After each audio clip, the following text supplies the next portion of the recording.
Welcome to Learning Photography with Duck. Here's your host, Duck.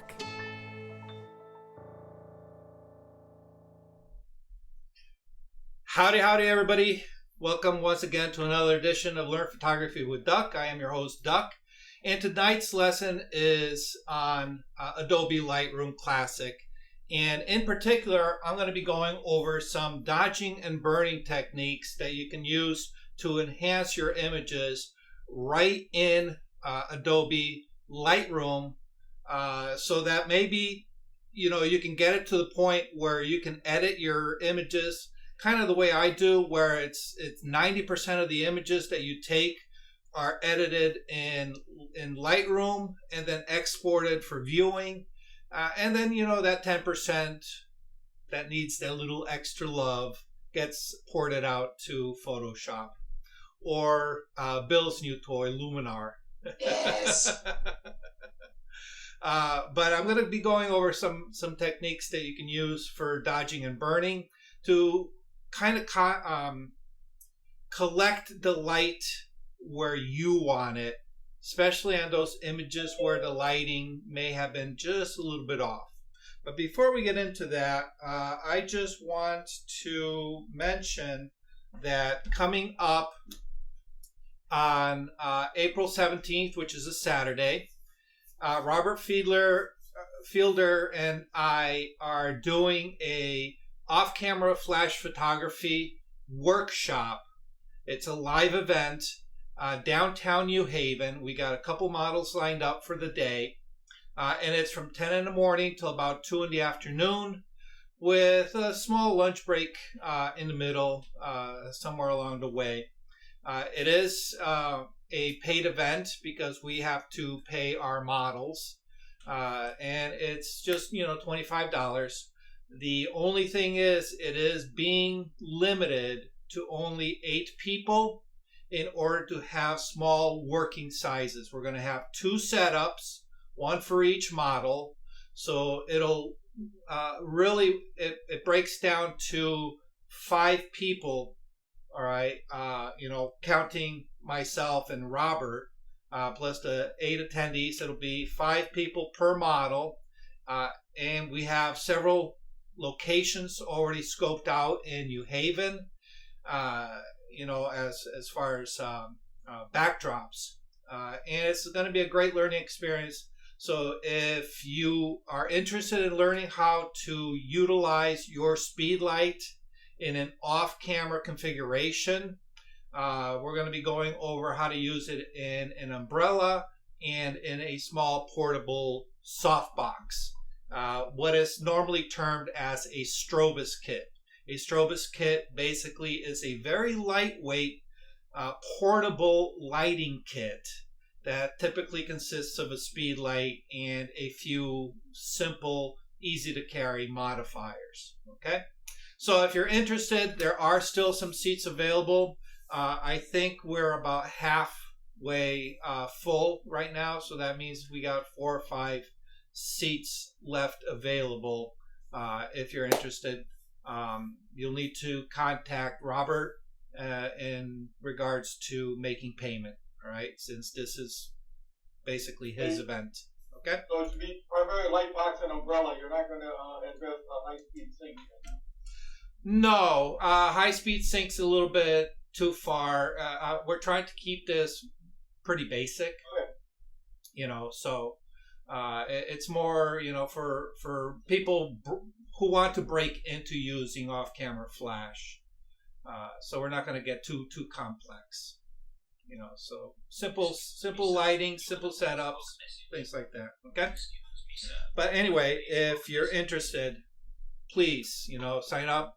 Join us. It's going to be a great day. Okay. And now that the vaccine has come out and a lot of people are getting immunized against the COVID, and hopefully the major threat of COVID has subsided somewhat, we're looking to do a few more outdoor events, outdoor workshops. So if you guys want to do something, if there's something in particular that you want to learn, let me know. I'll build a workshop around it, and we'll keep it just for our group. Okay. Anyway, that being said, let me go ahead and share my screen. Where is my? There we go. Share. Okay. And we're going to go to desktop. Can everybody see that okay? Yes. Okay, awesome. All right, so what I've done is I've selected, a few images. Most of these have already been edited. Some have not. Now we're seeing two pictures. We're seeing the one that says, that looks like you're in Lightroom, and then another one, like a picture in a picture with Lightroom, and I see your audio mixer. Really? And, yeah. And source, I still see your audio mixer.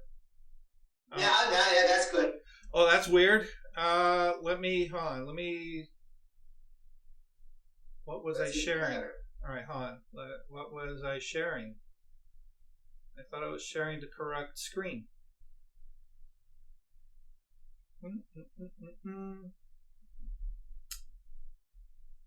That's weird. Okay. All right. All right. Hopefully no more glitches. It's my luck, guys. It's my luck. It's Monday. It's gotta be more good. It seems every week it's something new. Something new. All right. So what I've done is in Lightroom, I've just selected a bunch of images. And I put them into a collection. I know I've touched on collections. Collections is basically a virtual photo album where you can collect images from various sources throughout your library. So they don't necessarily have to be in the same exact folder. So it's a great way of organizing your images. But I'm just going to be just touching on some very simple techniques, and then hopefully getting into some pretty advanced stuff. All right, we'll start no particular order. All right, going into the develop module. All right, here's a that was taken obviously in the middle of winter. It was a very overcast day. And this was just kind of like a quick grab shot. For those of you who are wildlife photographers, you probably are aware of this. When you first come across an animal that you want to photograph, I tend to take an image of it right away because I never know how long they're going to stay. So I want to get one image as quickly as I can.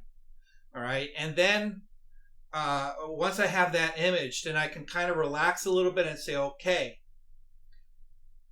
how much time can I get with this particular critter? All right. How close is it going to allow me to get? And so on and so forth. All right. So fortunately for me, I did grab this. I was able to grab, I think, like 2 or 3 frames before it flew off. So I didn't really have a chance to work the scene. So when I got home, I noticed that it was a little underexposed. It was a little underexposed. And I don't even remember what my camera was set at, if it was set at one of the priority modes or if I set it on manual, because this was taken several years ago. So if you were to look through your viewfinder and look at the meter probably told me it was a perfect exposure, because everything is in that nice middle gray. All right, which we all know snow is not supposed to be gray. Snow is supposed to be nice and white, snow and ice. Okay, so the first thing we need to do is we need to kind of normalize this a little bit. All right, and what I'm going to do is I'm just going to up the exposure a bit. And now, one of the things I want to say before we get too far into this is that editing is very subjective. Everybody has their own opinion on what is the proper way of editing an image. So if you say, I would do this and this or that or the other, by all means, go for it. Don't think that what I do with these images is the correct way. By no means is it, nor is it the only way. All right, so just keep that in mind. Okay. The other thing I want to do is kind of reformat the crop a little bit. And in one respect, I wish I had given this a little bit more room in order to be able to do a little more of a solitary feel to the bird. So right now, I was mainly trying to get the bird as much as I could in the frame before exploring how much closer I could get. So it's one of those lessons that usually happens after the fact, all right? But it's one to keep in the back of your head next time you go out and you shoot a similar situation. Give yourself some room, all right? So what I like to do is maybe crop in, maybe do something a little funky where we're kind of enhancing the isolation a little bit more. Obviously, the bird is looking to his left or her left, whatever it is. So there's a lot of empty space that I want to place on the left side of the bird, basically in the direction that the bird is looking in. And of course, if you've listened to my workshops on the psychology of photography, you know that there's a certain calmness to open spaces that come before you get to a subject.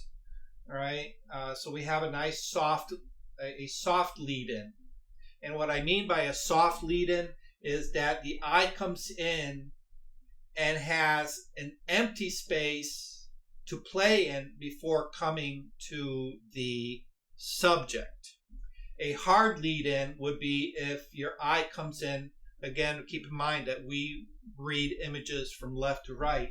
If we come in and our subject, let's just reframe that. Our subject is on the right against the edge where our eye comes in. This would be a hard lead in. All right, we're presented immediately with the subject and then nothing behind it. Okay, so is one correct over the other? No. It all depends on what it is that you are trying to accomplish with your particular image.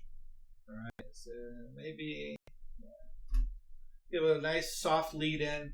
Okay, all right. So if you attended my my lecture on three-tone composition, using a three-tone composition, you'll notice that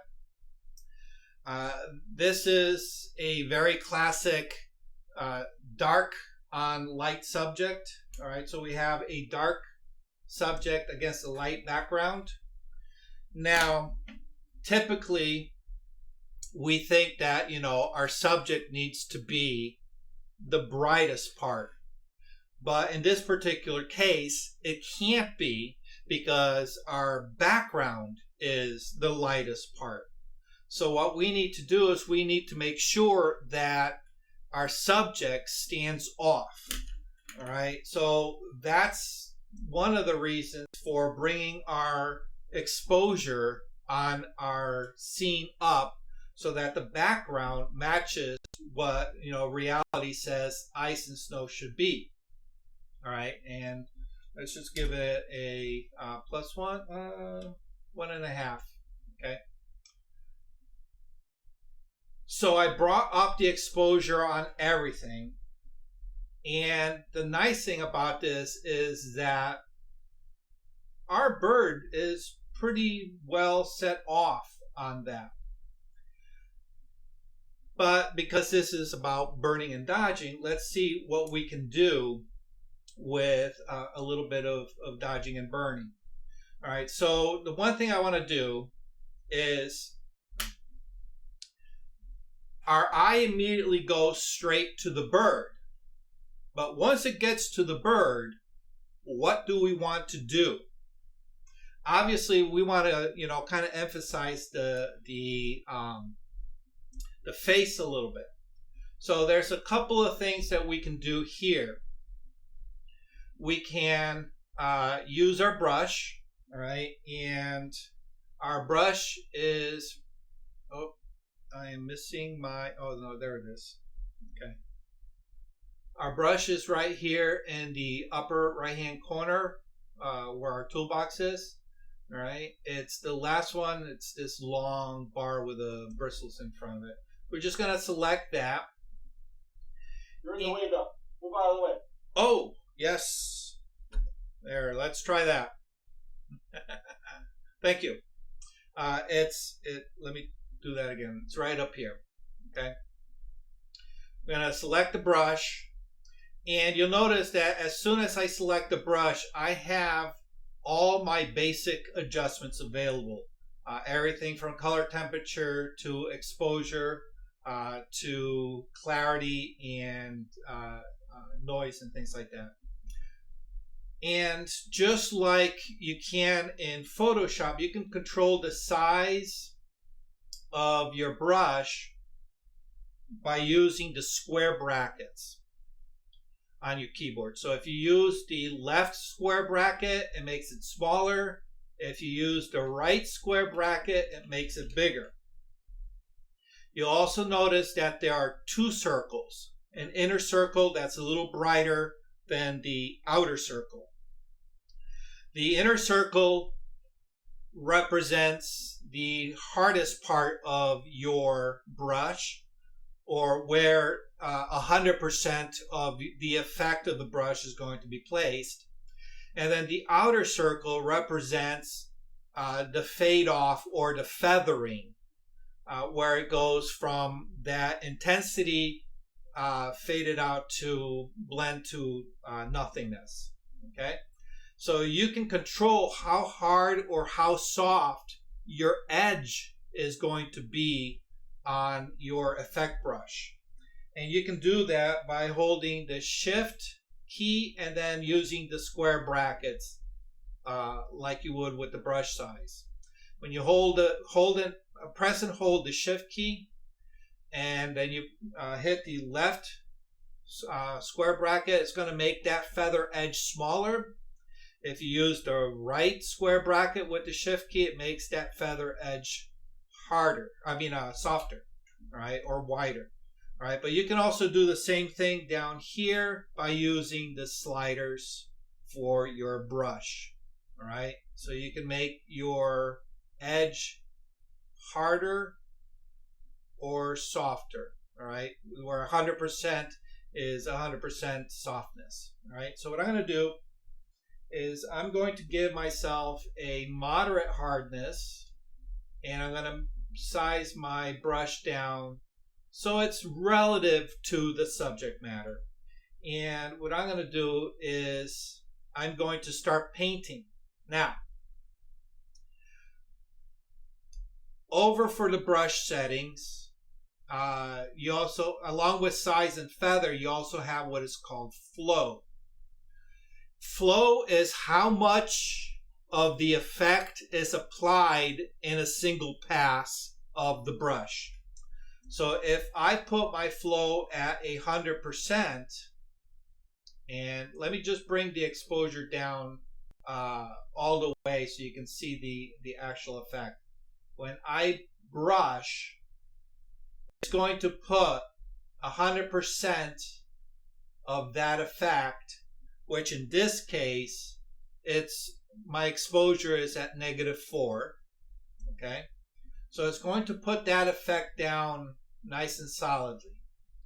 If I bring my flow down and then I brush across, you can see that it's barely doing anything. And it's basically putting down like 1%. And every time I make a pass, it's going to build up.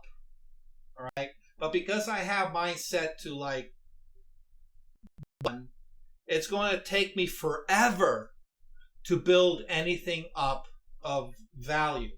All right. So usually I'll go, if I want a slow build up, I'll go about 10 to 20%. Or if I want to, get to, the meat and potatoes of what I want to do, I'll put it up at 100%. All right. But here I have it at about 20%.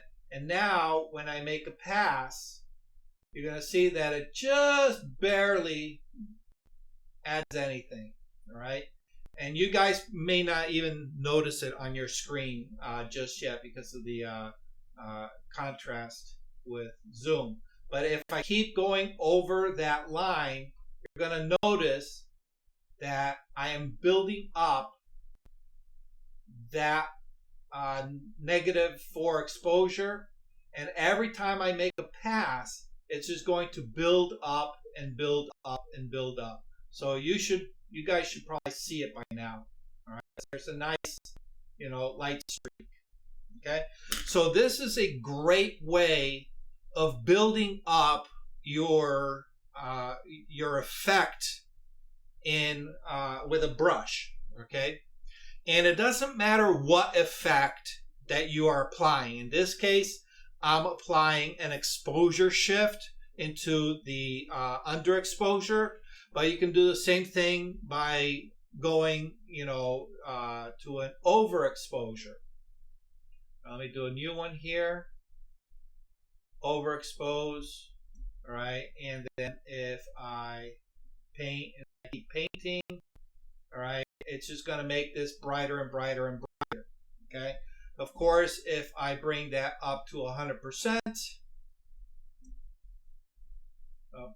give my brush a chance to catch up. There we go. If I bring it up to 100%, you'll notice that you can really see the effect when I brush. Okay?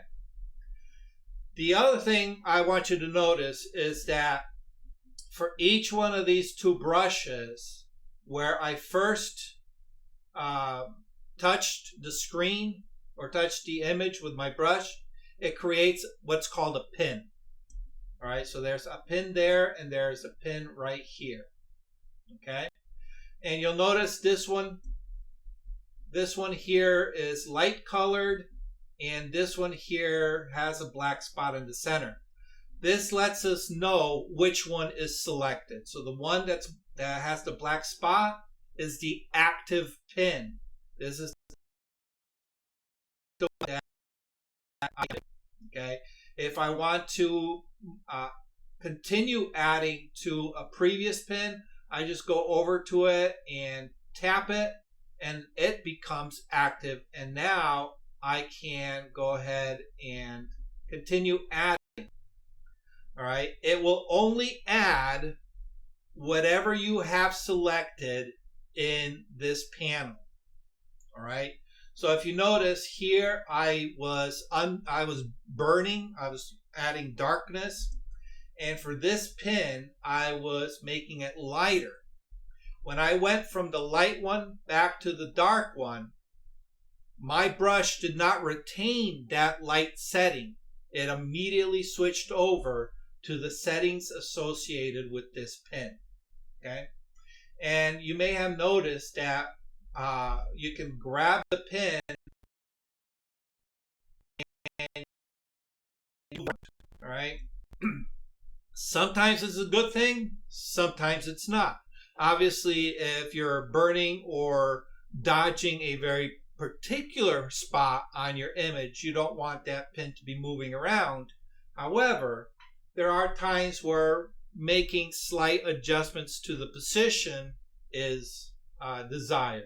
Okay, and of course, if you hit the delete key, it deletes the pins. All right, so you just got to make sure you select the pin and you delete it. Okay, let me bring that one back. The other thing you're going to notice is right down here in the tools bar. Okay, there is a show selected mask overlay checkbox.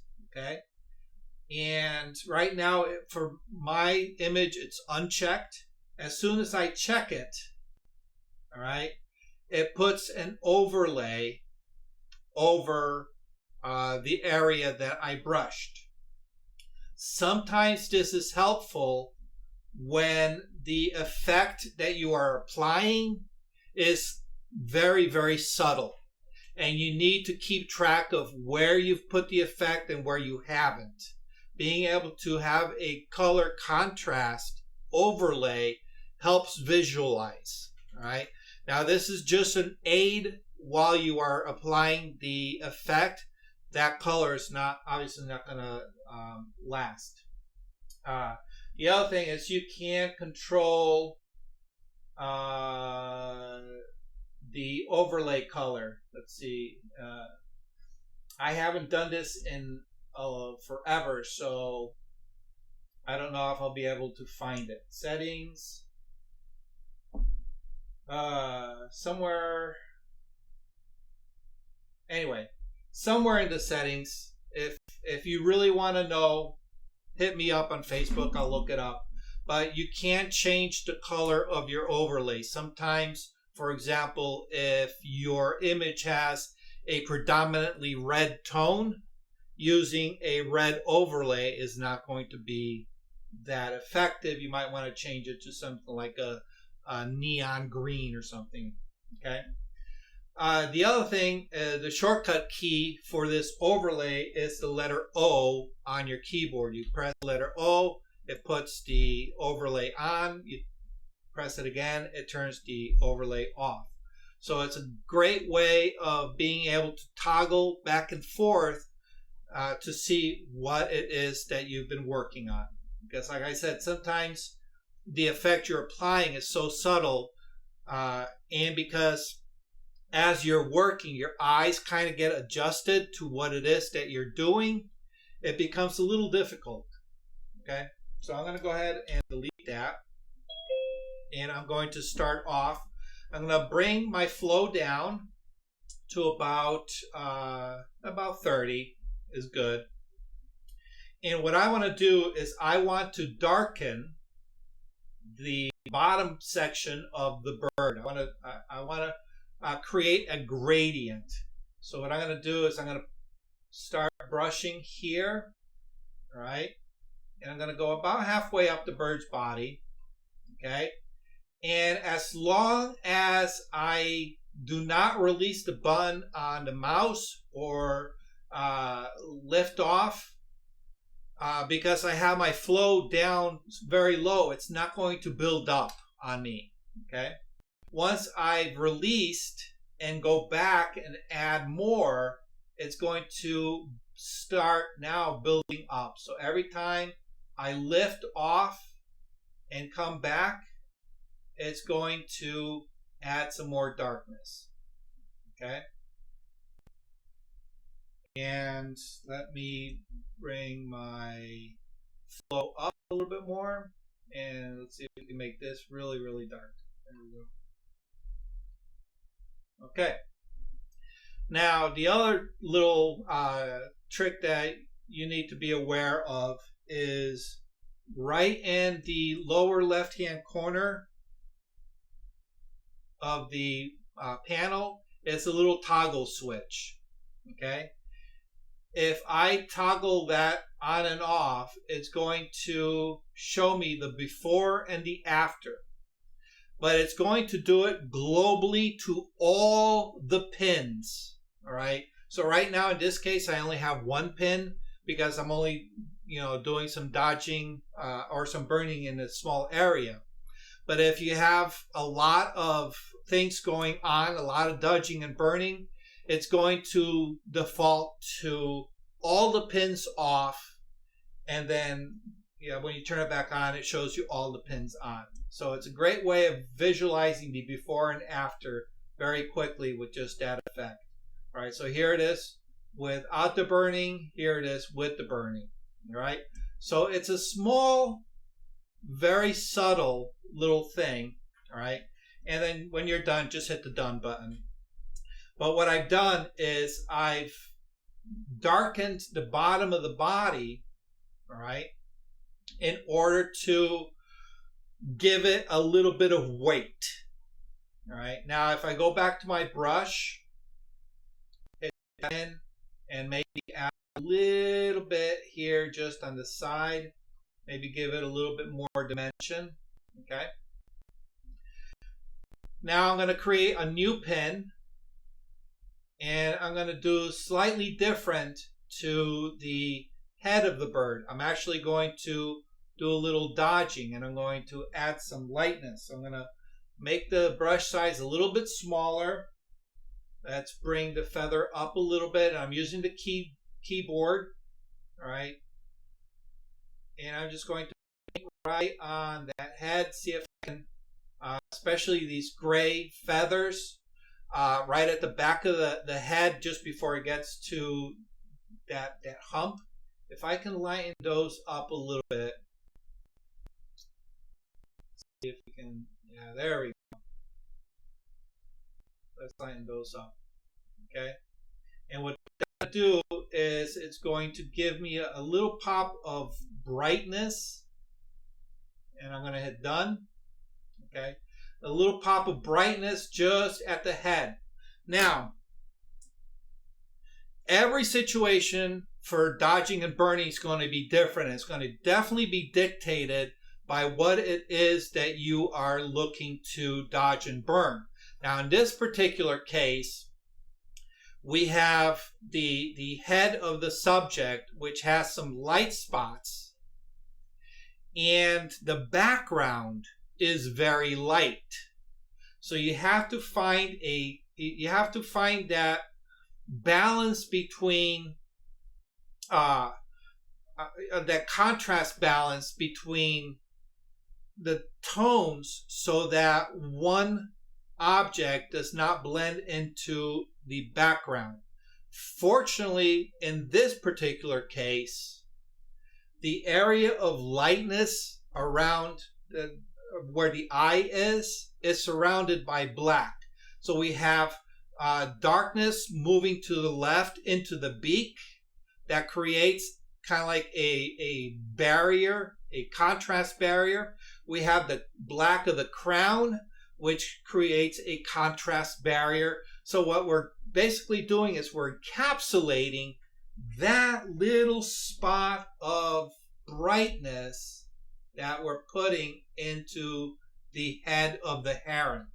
So I'm not too concerned about this area blending in too much with the background, simply because we have a border here. Oh, where's my... Yeah, there we go. We have a border. Put this here. We have a border here. We have a border here. And we also have this as a border and this kind of like as a border. All right, so there's enough darkness around it so that when we brighten this up, it's not going to get lost into our background. So hopefully that made sense, okay? But again, it is particular to this image, okay? All right, so now if we want to see the before and after, we can actually do a nice comparison. The letter Y on your keyboard will give you a before and after image. Okay, so this is the before. Actually, here, let me blow it up a little bit more, and you can see it. Before and after. Okay, so we had something that was very underexposed, kind of flat looking, and we've added a little bit of punch to the head of the heron here. So, all right, any questions so far on this one? Fairly easy, right?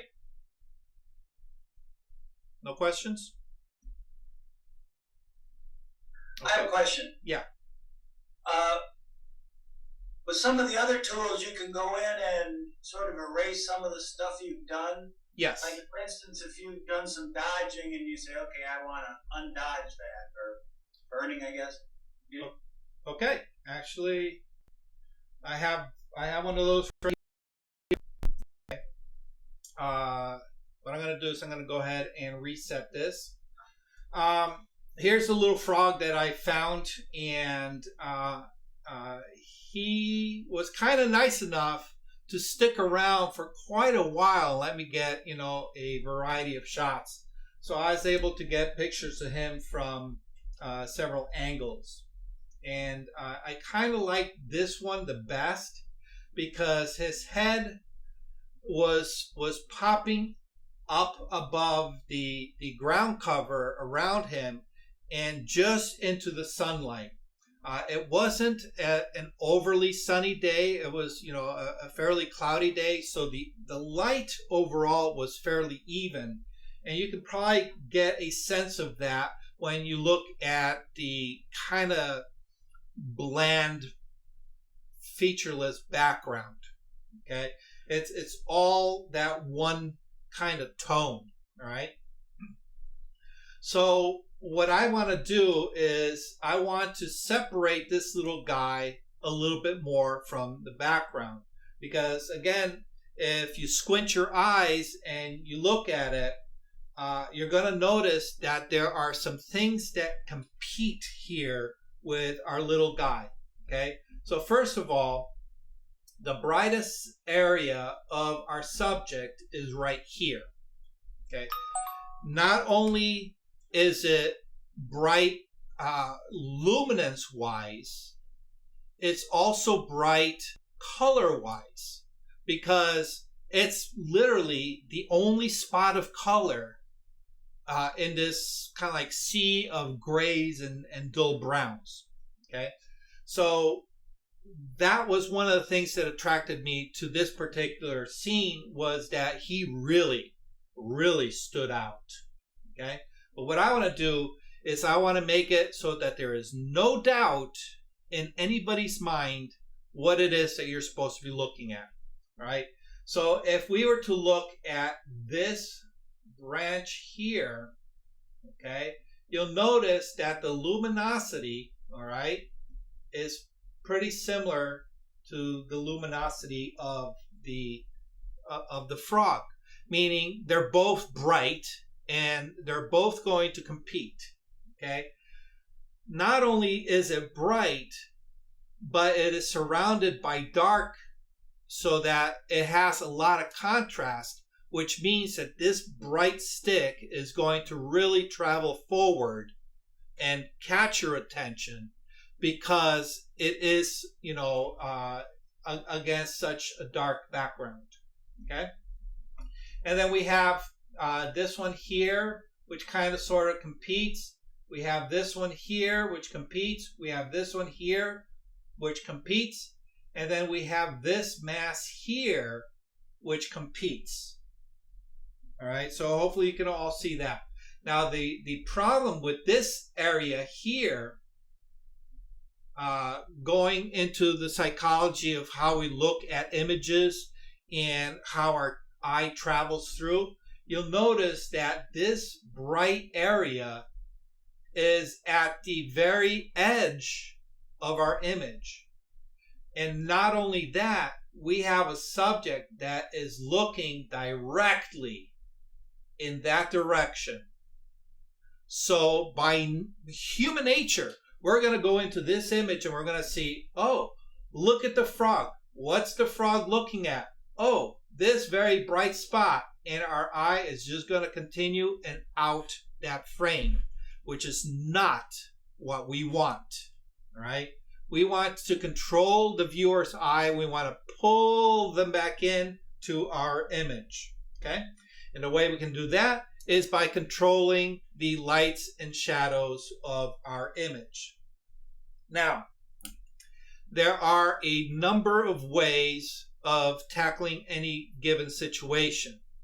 So, of course, one of the things that I've always taught is look at your image, identify what is wrong, and then search through your toolbox for that tool that you are comfortable with to fix that problem.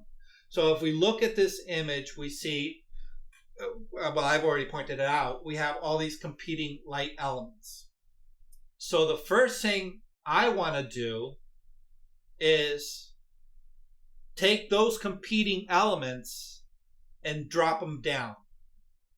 Meaning I want to lower the luminosity on them. I want them to push backwards into the scene.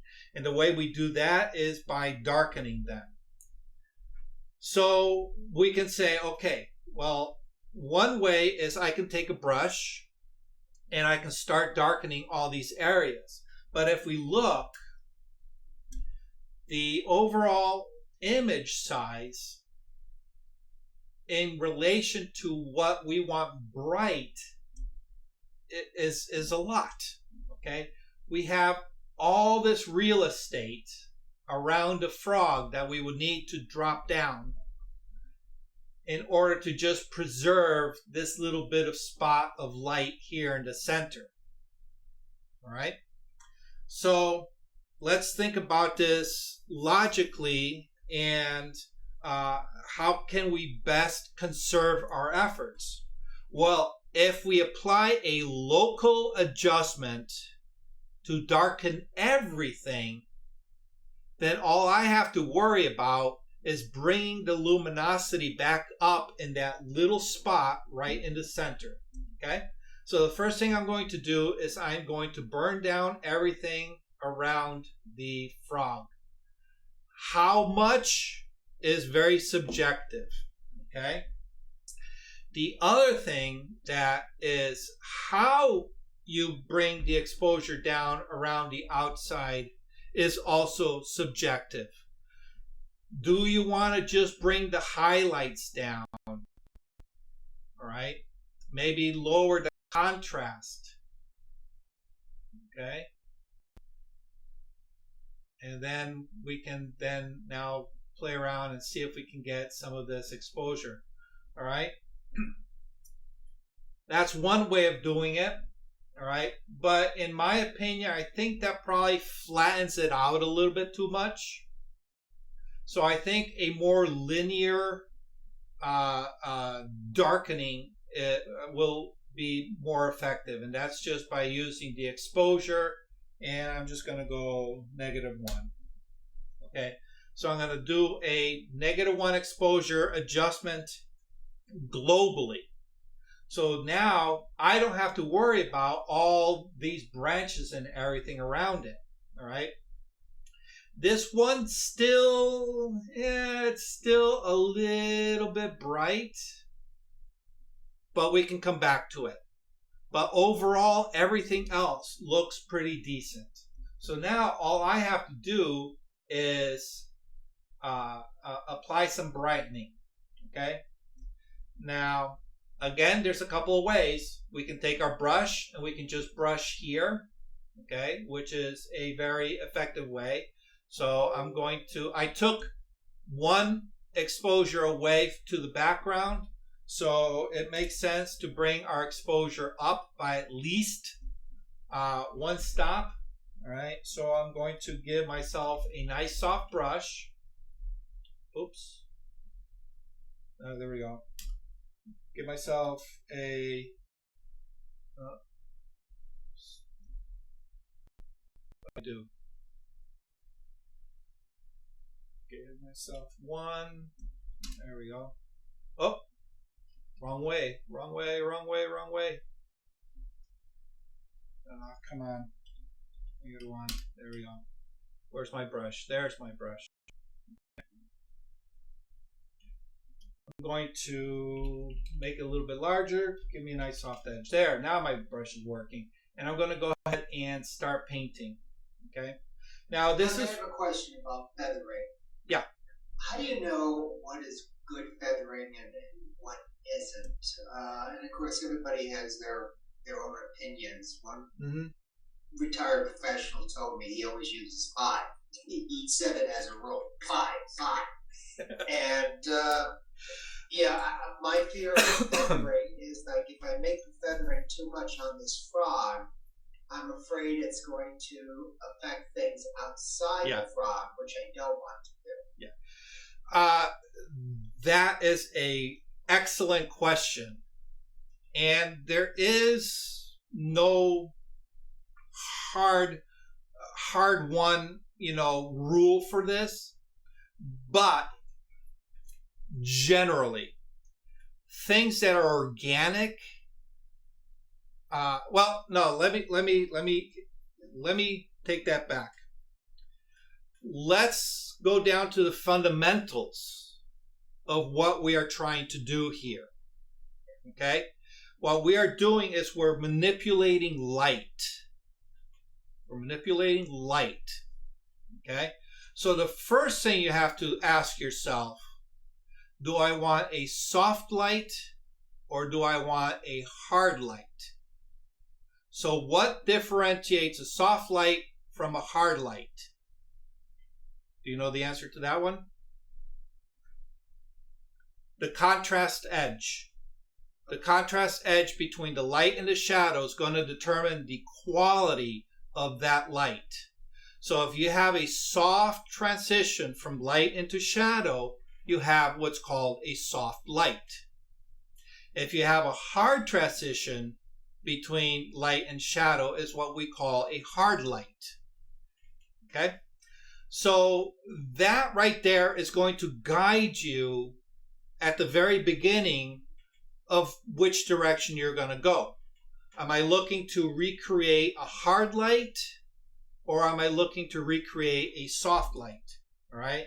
So let me go ahead and delete that. His editing tends to be hard, so I guess that's where he comes from with his answer. Okay.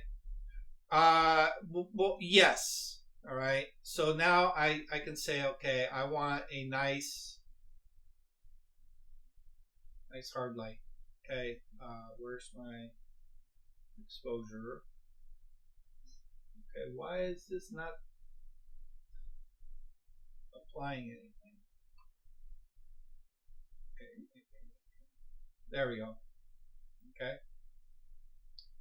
That's obviously a very hard light. Not one that I would recommend for this particular subject, but you can shape your edges with a hard brush. Okay. And for architecture, yeah, you're dealing with hard edges oftentimes, and very crisp, clean delineations between one surface and another. Okay, so a hard brush would be appropriate. All right. When you're dealing with something that's organic, you're gonna want to go with something that's a little softer. Okay. Now, whenever I do any kind of brush work in Photoshop, I have a default minimum that I go to depending on how close I am to my subject. All right. So if I'm working at like at 100%, it's going to be a little bit different of a brush setting than if I am working at, let's say, 50% or 25%, because the edge definition is going to be a little bit different. But if we were to look at, all right, first of all, let me get rid of this. All right. if I were to zoom in to, let's go 800, this might be a little bit too much. Let's see here. Yeah, that's too much. Let's go to 400. Okay. All right. If we look at the edge, all right, of the top of the mouth of the frog here, okay, you can see the edge of the frog. All right, so we have frog here. All right, frog, come on, this one right. And then we have our background here, correct? So we have frog in our background. That edge has a blend to it. It's not like all of a sudden we have green and then brown. There is a bit of a transition where the colors intermix. All right. One term is iolizing. Okay. Another term where this color separation starts splitting off into reds and greens is the chromatic aberration. Okay. It's how light behaves as it comes around corners. All right. Now, we often think in terms of light being this thing that travels in straight paths. But in actuality, light is constantly bending around us depending on what the object is that it is striking. It is going to bend more through glass and water than it will through something solid like rocks. Okay? But it does still bend. Also, the size of the light plays an important part, as well as the intensity of the light. The more intense the light is, the more bend you're going to get. So if you've ever taken a picture of a sunrise or a sunset, and the sun is just coming over the horizon or just cresting over a hill, you're going to notice that the top of that hill is completely blown out. And that's because that light is bending over the top of that hill. And what you're seeing is you're seeing the light, you're not seeing the hill behind it, right? So light does bend. And in this case, it's bending very slightly, but it's still bending. So we're going to get a soft transition. All right, now I bring this up because that is going to translate to the softness of your brush or the hardness of your brush, right? So as a rule of thumb, if I want a fairly decent edge, one that has a good definition, but yet looks natural, I'm going to keep my brush at about 80%, all right? So, but this is, mind you, with Photoshop, okay? So that's going to give me a nice smooth line with enough of a definition between the color that I've put down and the background, okay? So in this case, because we're using a brush to paint light in, or in this case, the effect of underexposure or overexposure, we need to take into consideration what our subject is and what our the quality of our light. Okay, so I don't want anything that's going to be too harsh. Oh, that's why it's not working. My brush is on. Okay. The one thing you do have to look out for is, depending on how intense your dodging and your burning is, anything that bleeds over into the background is going to appear like a halo. Okay, so let me bring that up. Okay, and if I paint up, okay, I don't know if I can make it look. Okay. Yeah. All right. So you're going to start seeing a bit of a halo, right around there. Okay. Now it's not too obvious in this one. All right. But sometimes it can become very, very obvious. All right. So you have to be careful with your edges. If you have a soft transition, if I want to go from, very bright on the head to very soft on the body, all right, then I'm going to make sure that I have a nice soft feathering coming down, all right, and maybe even a little bit here, all right. So the softer your feather, the harder it is to see that transition from where you put the effect and where there is no effect, or where the effect fades off. Okay. But yeah, you're basically gonna want to go with whatever the subject is and let that dictate.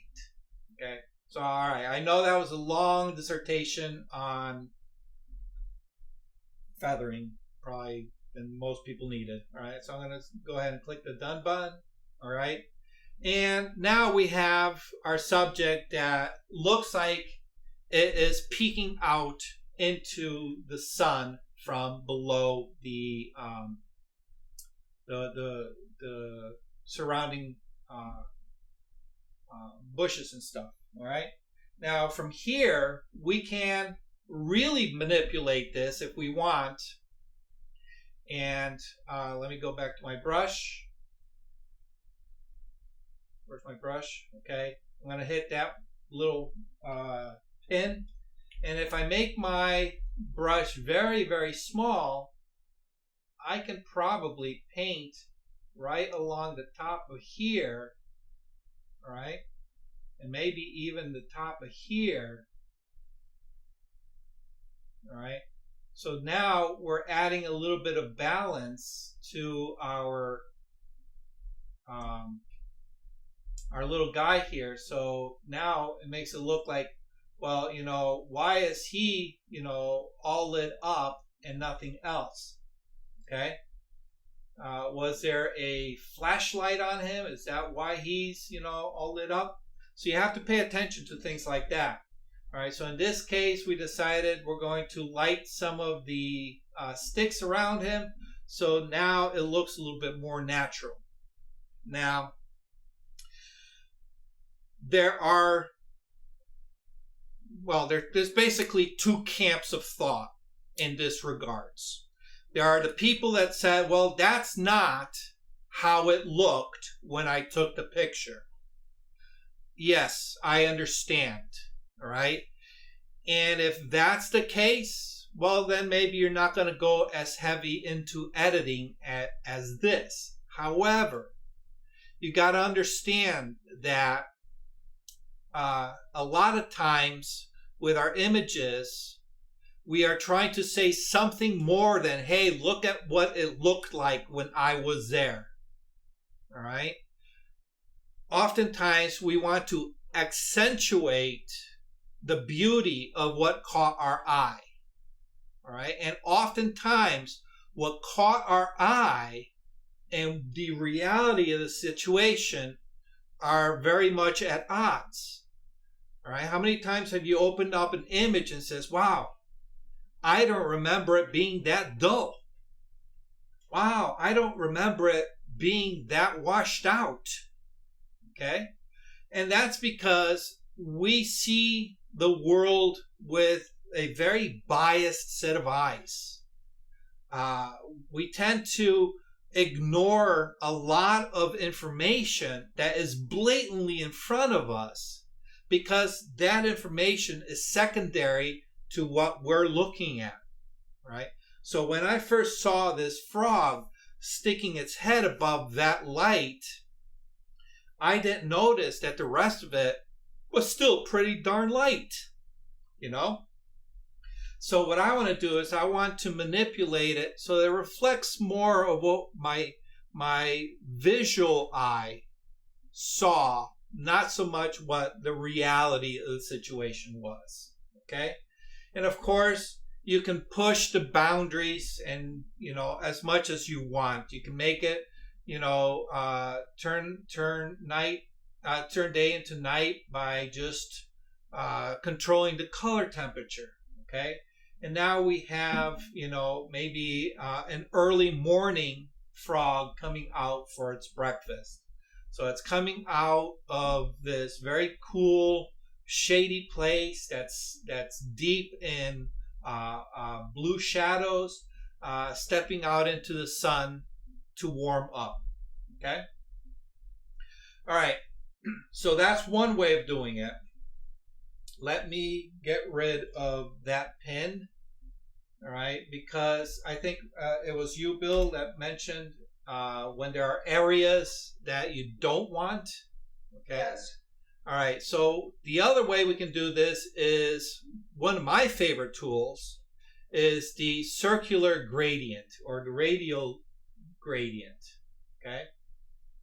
The radial gradient is going to create a circle or an oval, a circular shape.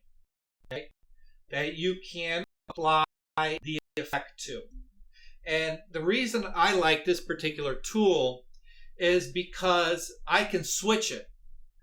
If I want to, say, for example, brighten up the outside of the circle and leave the inside intact, all I have to do is come down here where it says invert, click on that, and it inverts my selection. So now I have the interior is our normal exposure, what the global settings were, and then the outside is what we control with this slider, with whatever slider we want. Okay, so if I want, I could really, push that background into complete darkness. Okay. But in this case, what I want to do is I want to keep the background dark and just put that touch of light on our subject. So I'm going to go ahead and click the invert again. And I'm going to place my spotlight on the little guy. Now, the way it works is it applies 100% of the effect right in the middle. All right. And actually, you can see here, when I apply the overlay, it applies that and it starts fading off towards the edges of that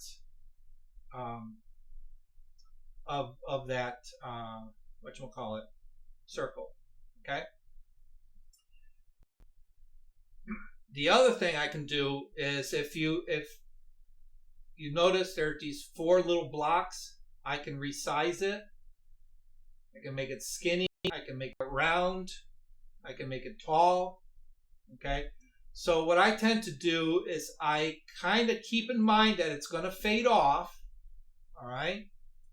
And I'm going to size it up probably a little larger than my subject. And I'm going to position it roughly over my subject. Now, if I go slightly beyond these little squares or around my border, you're going to notice that my arrow changes to this kind of like curved arrow. This allows me to rotate this selection. All right. And this is great because now I can orient this effect in the same alignment as my little frog here. Okay. And he's sitting at a bit of an angle, so I'm going to match the angle of my effect to mimic my little frog here. Okay. And now, if I click on done, okay, we notice that we have a spotlight on him. Okay. And we have a lot of overspill. Oh, where my frog go? All right, we have a lot of overspill going on onto the background here. All right, onto the background here. definitely onto our sticks here, okay?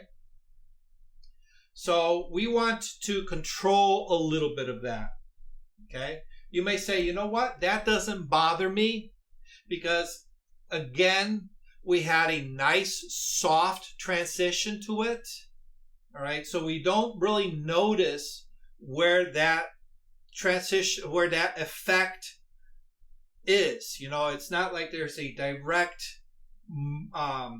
border, an edge, okay? Although we can do it, all right? But you might say, you know what? I don't want as much light, let's say, on this stick that goes across. Or I don't want as much light on this area in the background, okay?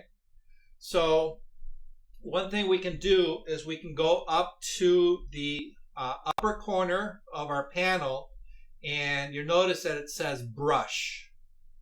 Okay, if we click on brush, down here we get our brush settings that we had earlier for our normal brush.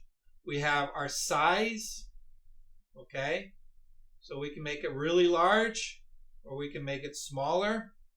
We have our feather edge. We can make it very, very tight, or let me make this a little bit bigger. We can make our feather edge very sharp or, you know, very soft. And of course, we can also control the flow, okay? I usually keep my flow pretty high because, you know, I know what it is that I want to get to, and I like to get to it pretty fast, okay? And I will often control certain effects with the sliders, not so much with the flow of the effect. All right. So one of the things that we have here is we have our A and B brush, so we can have two different sizes, two different feathers. All right. We can manipulate those, but we also have the eraser. All right. We have the erase. Okay. So if we put it on the erase, what it's going to do is it's going to remove the effect, okay? So if I hit the letter O for our overlay, all right, I can see exactly where my effect is, and now I can just take that brush over, and really erase this effect off of the stick, right? And you notice that that redness is disappearing, okay? All right. And if I hit done, you'll see that our stick that goes in front of our frog is no longer lit up, okay? Now we can take it even further, and we can get our eraser tool, go back to our brush, our erase, and I can erase all this stuff around the frog. Okay. And we can then call it done. Okay, so now our frog, notice that behind here it's not as lit up. Okay, but you have to be careful that you don't create any halos. Okay, now there's pros and cons to each one of these tools. Okay, like I said, I love the radial filter tool because it kind of gives me a nice natural looking spot of light that I can manipulate. But there are times when the brush will be more handy. So in this case, because I had to erase so much from around the tool, it would have made better sense to use the brush instead of the radial filter. Okay? Simply because it would have saved me an extra step of having to erase parts that weren't needed.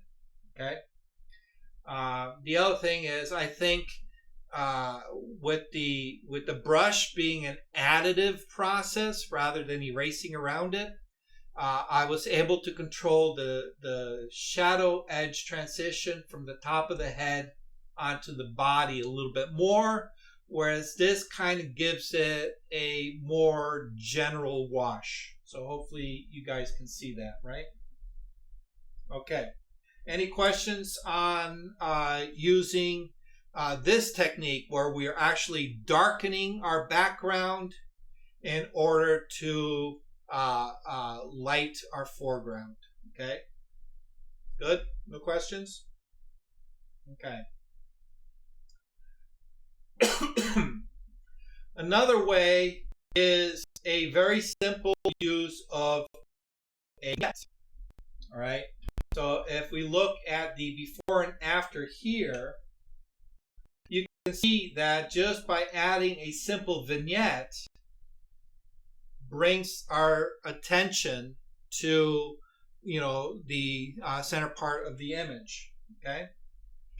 And this is very easily done with a radial filter. I think that, yeah, that's 1, 2. All right. So I used one for the background to kind of reduce the background, and you can see here that I only reduced it by about 1/3 of a stop. Okay.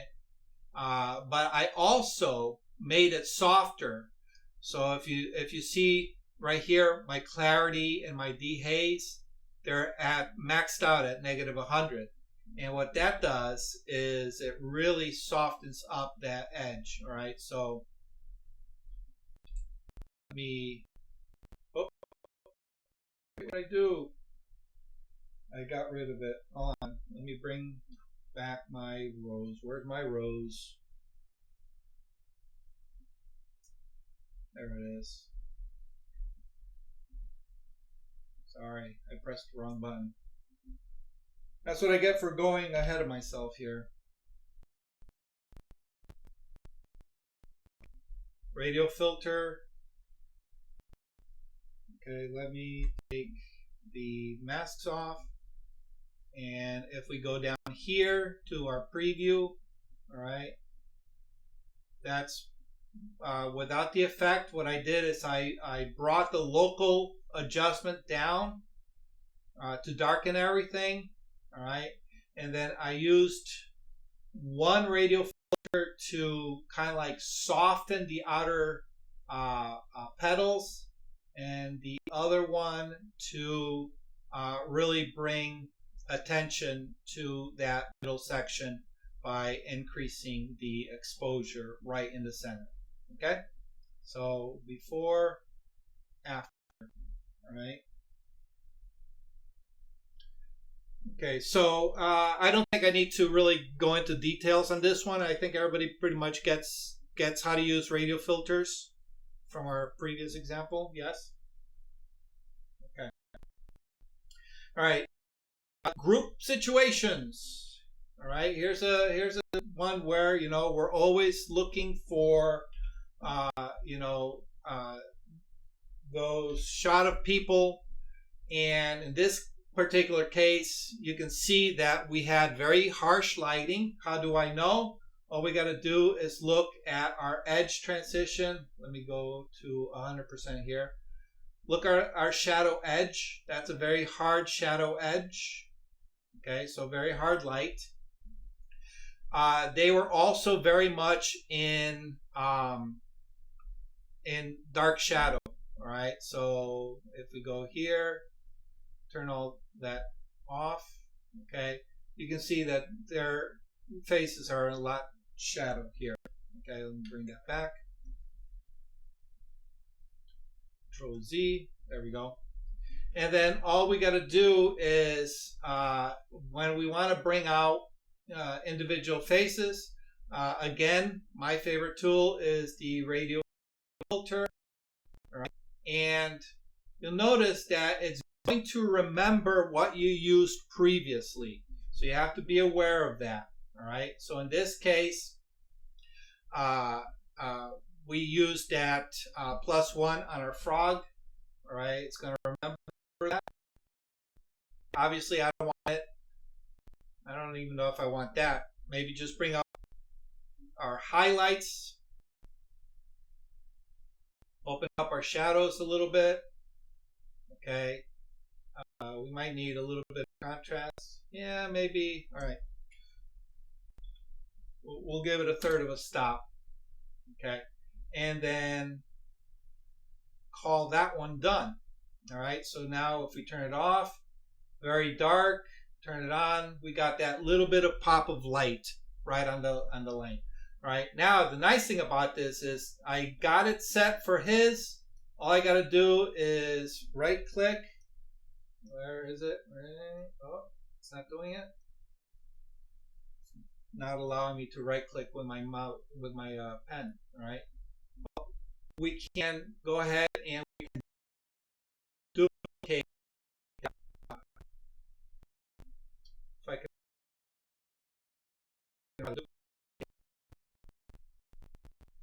I can't remember how to duplicate it. Oh, and I lost it.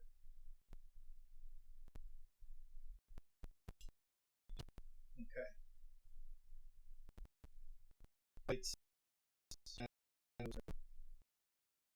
Alright, you should be able to right click and it'll say duplicate.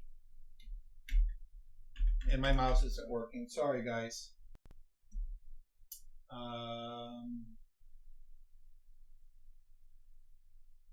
I don't know if I can use. Okay, it won't let me. Okay. So, well, the nice thing is it's going to remember all these settings. Oh no, it's not. Go to my default. All right. But you should be able to duplicate it. I don't know. My mouse is, my pen's not behaving properly. It's not letting me right click. Oh, there we go. There we go. Got it. Okay. Oh wait, no. It's not to the pin. Or is it? No, it's not letting me. Okay. Sorry guys, it's not letting me. But if you see that you click, it's going to say duplicate, and you're able to duplicate these filter effects and set them. All right. So this is going to normally just duplicate one on top of the other and move them into place. Okay. Good. And fit. Of course, if everything worked properly, that would all right. And another technique that you can use is the graduated filter. I like to use a lot on the lower sections of images where I want to put a little bit of weight on the overall image by just darkening the ground. Okay, especially areas that are very light reflective. Things like sidewalks and pavement, they often tend to reflect a lot more light towards the camera than we tend to notice when we're there live on location. Okay, all right. The other thing you can do, of course, with any bright spots on clothing, we can just go ahead and do something where we just knock down our highlights and we just paint on our clothing and bring those highlights down. Okay, maybe bring our whites down so that they're not competing for our attention as much. All right, so maybe this guy, all right. And oftentimes you notice that some of these effects that you apply are very, very, very subtle. All right, they're not going to be over the top, because the one thing you don't want is people to look at it and say, oh, this looks ridiculously bright, or this looks ridiculously shadowed, right? You want those effects to be very subtle, right? So you can see how bright, especially this shirt is, all right? And by burning it down, it's no longer competing with his face, all right? Okay.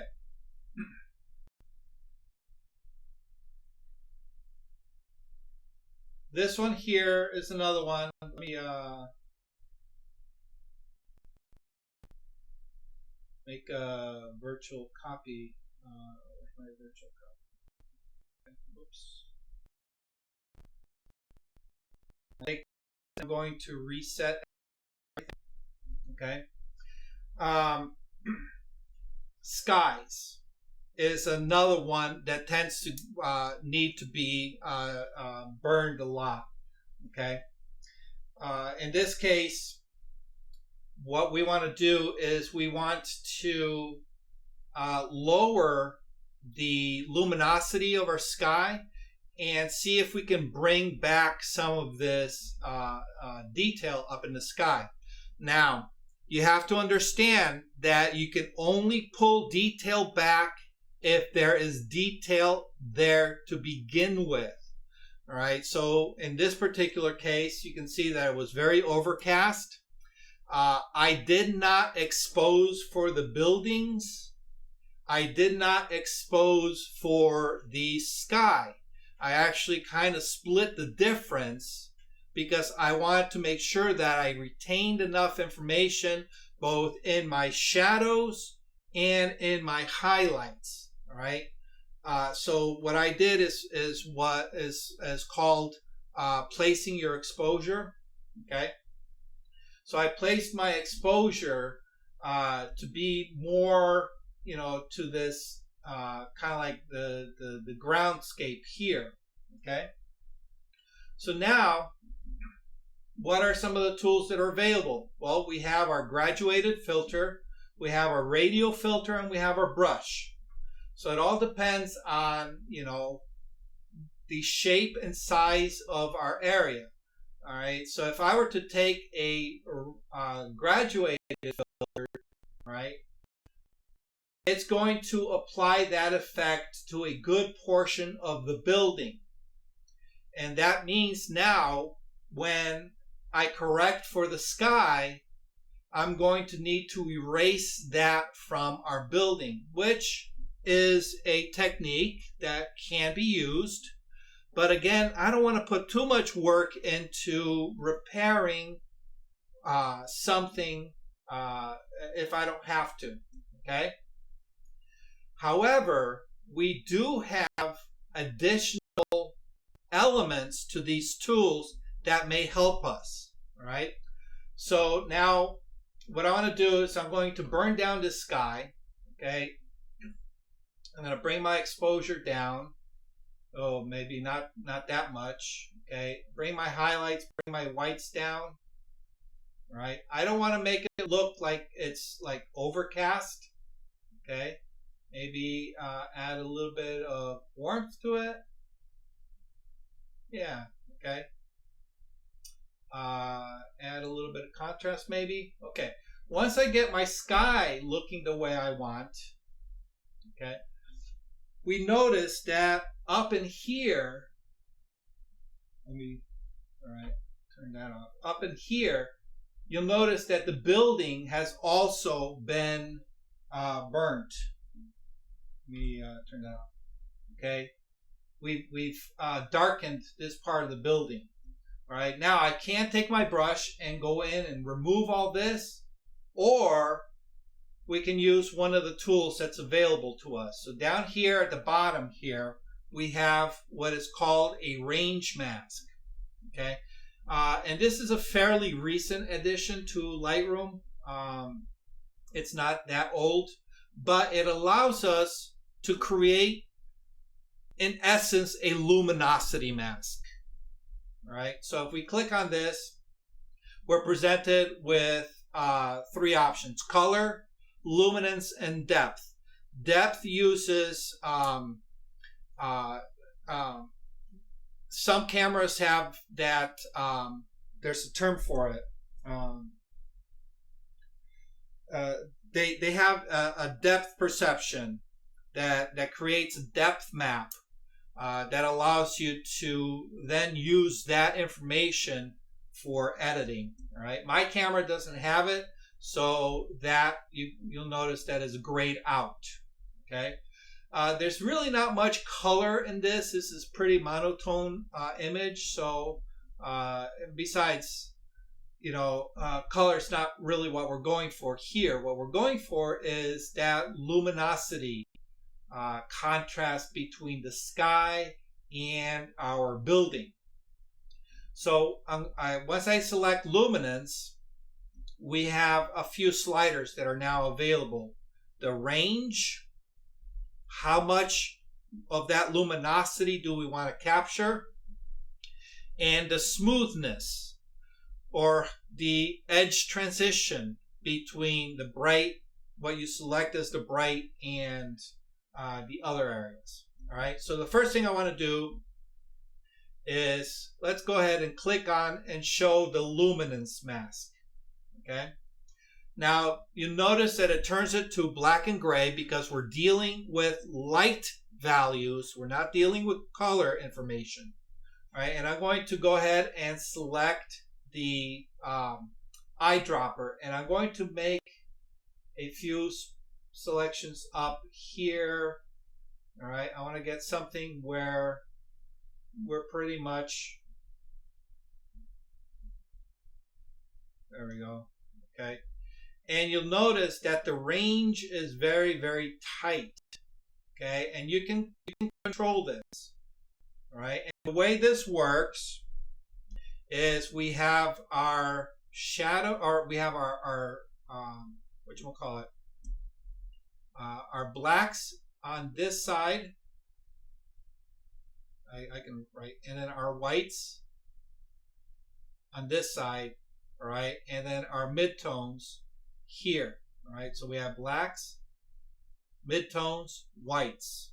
Okay, so if you notice right here, when I selected this area with the eyedropper, it selected this small little sliver of a range right here. Okay, and you can adjust that accordingly. Okay, but it seems to do a fairly decent job. Okay, turn my luminance mask off. Okay, and then now if I make my adjustments, okay, you can notice that I'm really just adjusting all these light areas up that were selected, and you'll notice that parts of the roof were also selected because like this little cupola falls within that luminance range. However, that's not a big deal because I was mainly concerned with this very large area of the building here, and you notice now it's not being affected. All right, but we can refine this if we want to. If we find that it's picking a little bit too much, all right, we're gonna reduce our smoothness, and then we're gonna bring it up. Okay, but the nice thing is we can do our overlay. We can go to our eraser tool just like we did before. So select our brush right up here. Select our eraser tool. Adjust the size accordingly, and I can paint out these areas. Okay? Which it really wasn't affecting it too much, just a tiny little bit. So it all depends on, how particular you want to get. Okay? And then we can now manipulate our exposure.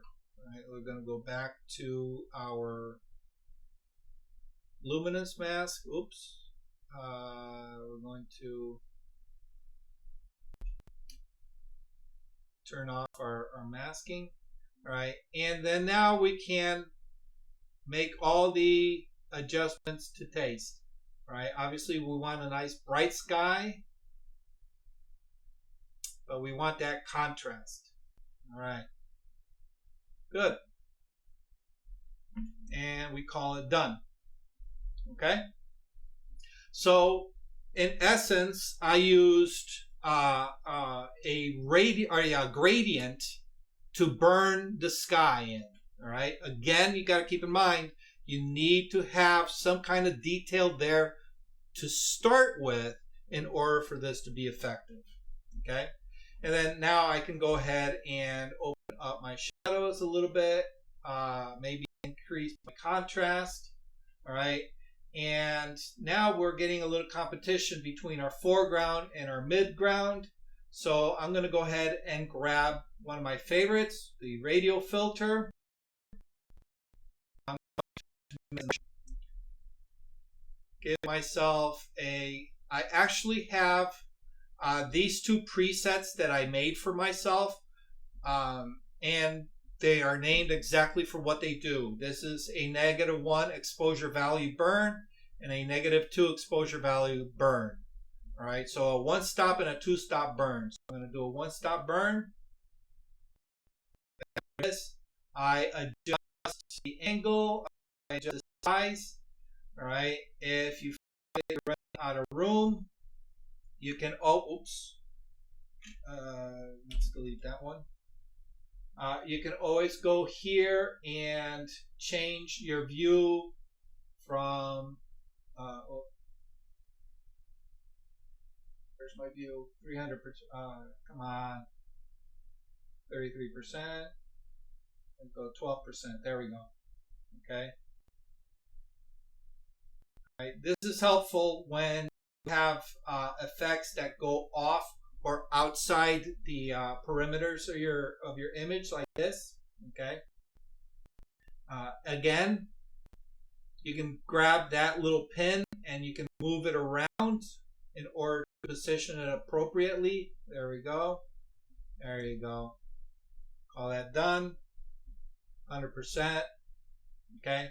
And then if you want, we can take a brush. We'll punch up the highlights. Now, I often will kind of place my settings kind of to where I want to go, usually a little bit more. Okay, so that way when I'm painting, I can see exactly what's happening. So I want to paint a little bit of brightness in here. Okay. And then I can adjust accordingly. So bring that up, bring my shadows up. There we go. All right, so now this area that's underneath the trees that was a little bit, too dark is now a little bit brighter. All right, and I went a little bit too much. I'm going to erase there and call that done. Okay, so before and after. All right, and of course you can correct for the angles. I'm not going to get into that, but you can see how dark this area is in relation to this. All right, and now our the people in our image now springs out a little bit more.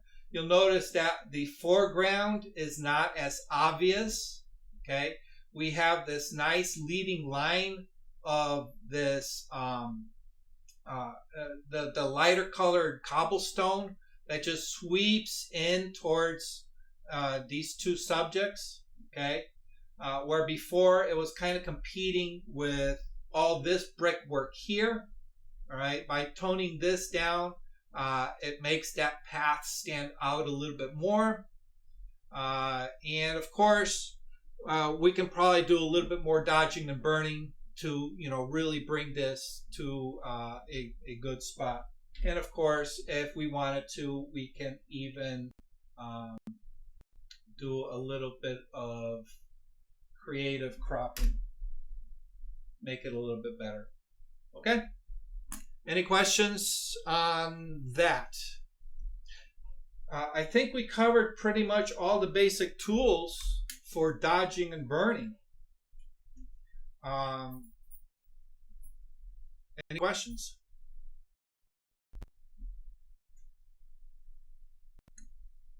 No questions?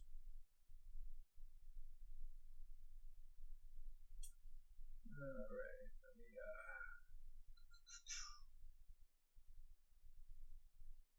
We're good?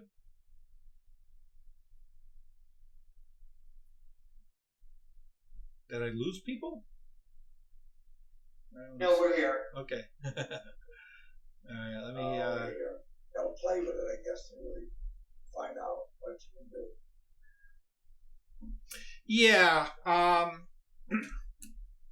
The keys, I think, for any successful dodging and burning is you need to identify what it is that you want your viewer to look at. Okay, and use that technique of kind of squinting your eyes a little bit. By squinting your eyes, it kind of softens everything, and you're now looking at blocks of color and blocks of light values. And this allows you to, really kind of identify what the strong parts are, what the weak parts are of your image. Okay, so let me share this again. Okay. This image, also from Yale. Let me return this. Let me reset this. Okay. So again, very kind of bland, very neutral, low contrast image. I liked the fact that the door itself stood out. Okay. And I guess you might even say that this is a classic example of where the image that I caught in my camera does not reflect what was in my mind when I first saw it. Okay? When I first saw it, that door was like, oh, right? Really, really spoke to me. But here, it kind of doesn't. Okay? So, with a little bit of creative editing, I was able to really punch up the contrast, do a little bit of dodging and burning on the door, do a little bit of dodging and burning on the apple blossoms above the door, in order to really bring attention. Okay, along with other techniques, you can see that I cropped in a little bit as well. All right, where's my crop? There's my crop. Okay. So you can see I cropped all this excess stuff that really wasn't adding anything to the image. All right, so once I cropped in, it brought a little bit more attention. I upped the saturation of the colors. I really didn't do much with global contrast, all right, but the exposure and just kind of like contrast by working my points. Okay? So I don't know if we've ever really discussed black and white points all that much in the past, but let me go ahead and reset this tone curve. Okay, you can see that my histogram here, here we go, sorry. You can see that my histogram here is kind of pushed over into the shadow areas, right?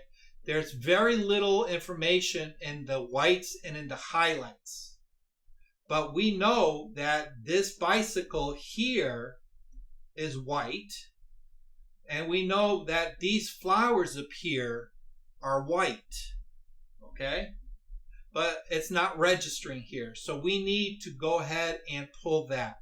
All right, so Here's a little trick. I don't know if you guys have ever done this, but right from the histogram, if you hover over each of the 5 sections, you're going to see that each section lights up, all right, meaning that the background gray gets a little bit brighter. All right, here's my whites, my highlights, midtones, shadows, and darks, right? And you're going to notice here in my sliders, these will highlight along with what I'm hovering over. So here's my whites, my lights, my midtones, my shadows, and my darks, right?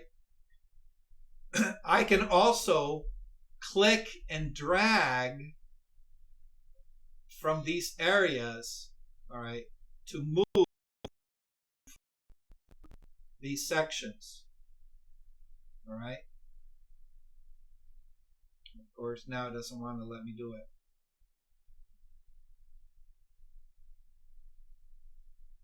My mouse is really, or my tablet's really acting up today, and I don't know why.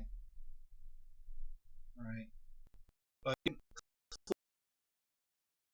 can drag,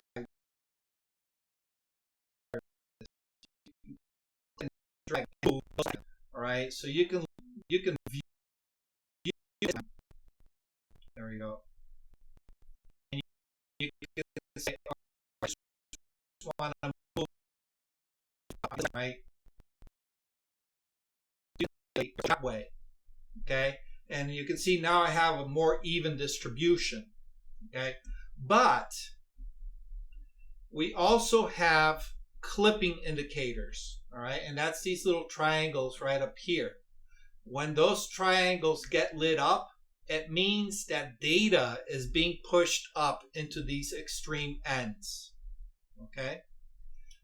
And if we click and hold the Alt key when we move these sliders, right?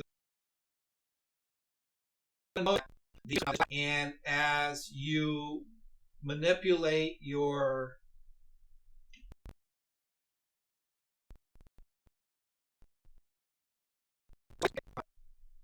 everything that is now visible is clipped. Okay, all this information here is clipped. Let's see if I can bring it back. Right. So it just appears. Okay. There's black. You're no longer clipping those edges. You're not turning whites completely white with no detail, and you're not turning your blacks into pure black with no detail. So if you press and hold the Alt key or with it works the same way. All right. So everything that you see being speckled here, that is now black with no detail. So we pull it back. All right. Same thing here. Okay. We want to bring our shadows back. Okay.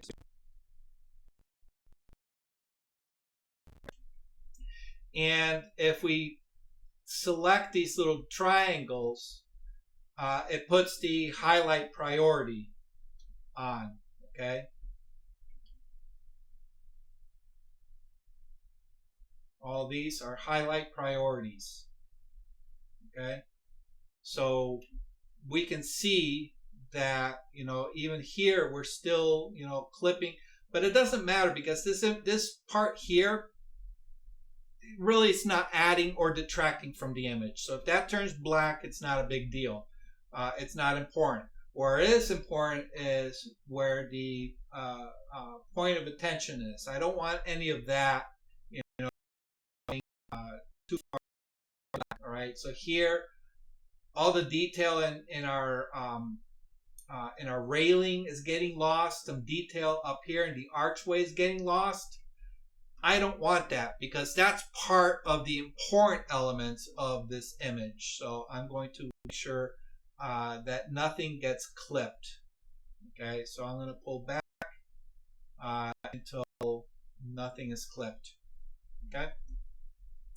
The other thing you can do is see if I can remember. There's a way of I think if you press Alt and double click on any of these, is it Alt or Control? All right, let's see.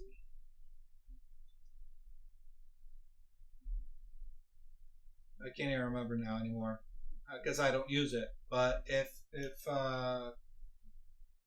Control Alt Shift or Option Shift, if you press and hold Alt Shift for you Windows people, Option Shift, I believe it's Option Shift for Mac, and you double tap on the label, it will auto set those black and white points for you. Okay, and then you can kind of sort of adjust from there. Okay, that's just a little tip. Okay, now normally this is something that I tend to do at the very beginning, is what I term normalizing your image. All right, so we went from that kind of like dull mono, not monochromatic, but that very dull, low contrast image, and now we've added a bunch of local contrast, especially within the little shadow areas, and we brought back some of the brightness of the flowers, and so forth. Okay, so now everything is suit to taste. We're going to add a little bit of texture, and I'm going to purposely lower my exposure, not too much. All right, but what I want to do is I want to use a local adjustment just on that door. Okay, and that's obviously a little bit too much. Okay, we want to bring our exposure maybe up a third, maybe a half. Yeah, about a half. Okay, and that looks pretty good. Okay, so actually might even bring it up even more because I really want some attention going to that door. All right, so okay, there we go. One trick, here's a trick that might work for some of you, especially those of you with like me with poor eyesight.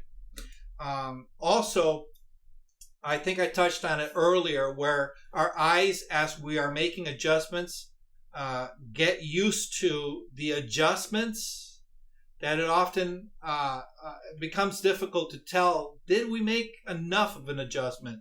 So one little technique that you can do is when you're applying it, overdo it. Bring it to the extreme end and then bring it back. It looks right to your eye. All right? That looks good to me. Okay? That way you're not doing this creep, adjust, creep, adjust, creep, adjust technique of adding an effect where you add a little bit and then all of a sudden your eye gets used to it, and then you add a little bit more and your eye gets used to it. And because your eye keeps getting used to this look, it's hard to tell when you've overdone it. And then you close your eyes, you do something else, you come back and you go, oh my God, that's nuclear. What the hell was I thinking? All right. It's because you creeped up on it. Okay. So pulling it way beyond and then bringing it back is a great way of making your adjustments. Okay. All right. And I think that pretty much covers everything. We're open for questions. Great, Doc. I learned a lot. Thank you. Awesome. Thank you, Doc. All right. Now, keep in mind for a lot of these local effects, I only kept to controlling exposure, but you have all those elements available to you. Yep. Yeah. It's not on at all. Oh, you're talking to somebody else. Okay. That's fine. It's not on at all.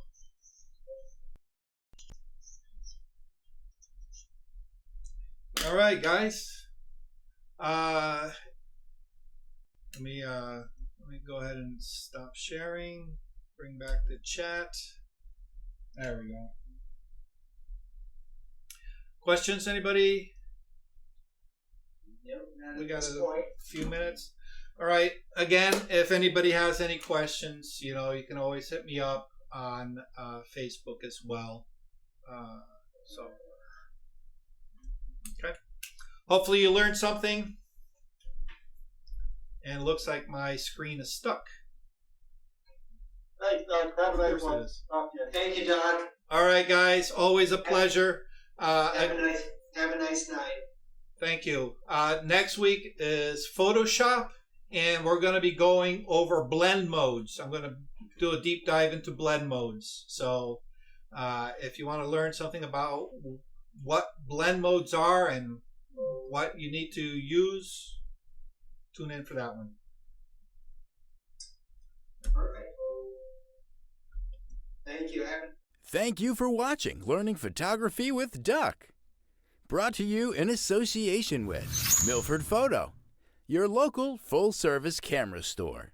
Located in downtown Milford, Connecticut, Milford Photo offers you a personalized shopping experience. From the latest camera gear to printing and framing services. And, of course, educational workshops to teach you the finer aspects of photography. Don't forget to tell them Duck sent you.